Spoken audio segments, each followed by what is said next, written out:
What is the quickest, best tip to reground and get centered if you're pulled back into 3D? Now, there's a couple of things that come to mind. And I feel like maybe there's an explanation that needs to come through about 3D. But let me say this first, that right now there's so much happening. There's so much energy, and 3D meaning like in this reality, like this deeper, lower vibrational reality. And it doesn't mean that it's bad when I say lower. It doesn't mean that it's dark when I say lower. It just means that it's vibrating at a level that we can actually see and feel things. And it can also feel bad, and it can feel sort of, like we're walking through quicksand, especially when things get chaotic.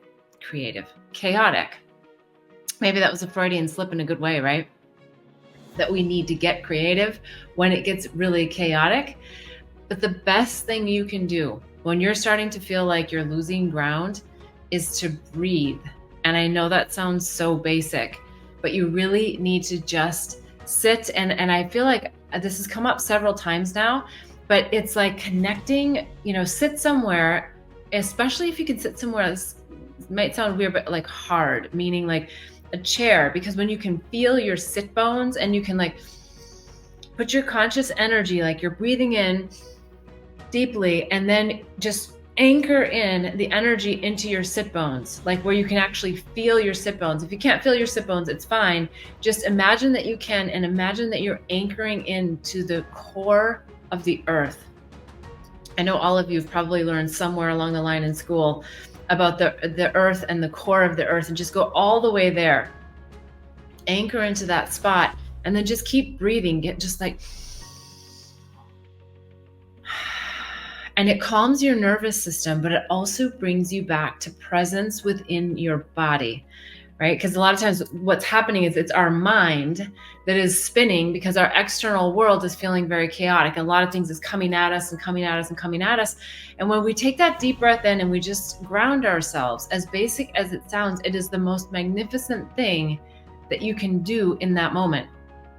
Now, assuming you're not driving, another way to ground yourself is to just go somewhere where you're reducing your external environment. So you're reducing some of the stimuli. Maybe it means that you go sit on the grass somewhere in a park.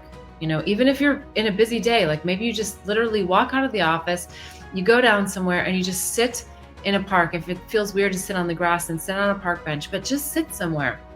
Tune in to a bird, tune into a flower. Look at a flower and start realizing the energy that's emanating from that flower and the connection that that flower has to source. And when you sit in that quietness, then I would recommend that you envision having this ball of light. And if you can close your eyes, even better. If you can't for whatever reason, that's fine too. Just envision this ball of light and start to envision a column of light, as though you are being enveloped by this beautiful energy. And when you do this simple exercise, and you literally can do it anywhere. I know sometimes in the beginning it feels weird because it feels like, oh gosh, is everybody looking at me? And that is really the point, is it does not matter who's looking at you. It does not matter what the external world is reflecting to you, because you are in charge of your inner peace.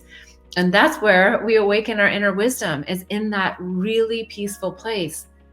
When we quiet the mind and we just go inward and we just get really simple with our breath and our body and feeling in. And it's a practice. It doesn't always happen immediately, where the peace of God, which passes all understanding, keeps our hearts and minds open and just envelops us.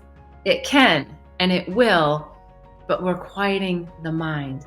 So that is what I would say, if you're really feeling like you're spinning in the 3D world, that you just go deep within, take that breath, follow the breath in, and stay grounded in that moment. And I know the next moment you might have to walk out and like get bombarded by everything else that's happening. But if you take the moments, the more moments you take, the more pauses you make in your life, the more you'll be automatically doing this as things come your way.